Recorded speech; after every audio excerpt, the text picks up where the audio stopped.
Chicken আর এঁচোড় দিয়ে কোপ্তা কারি। প্রথমে চিকেনগুলোকে ভালো করে ধুয়ে ছোট ছোট পিস করে নিয়েছি, সলিড চিকেনগুলো। আর এঁচোড় সেদ্ধ করে নিয়েছি ছোট ছোট করে।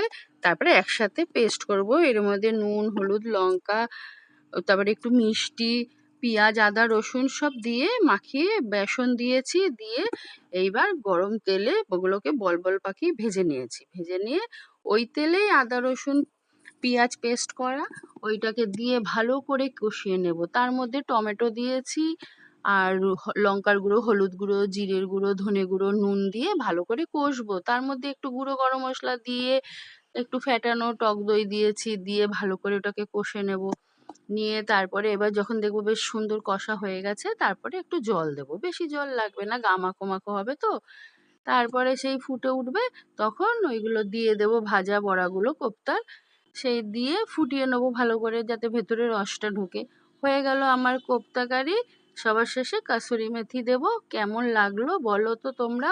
খেয়ে এরকম ভাবে তৈরি করে বলো আমাকে, হ্যাঁ?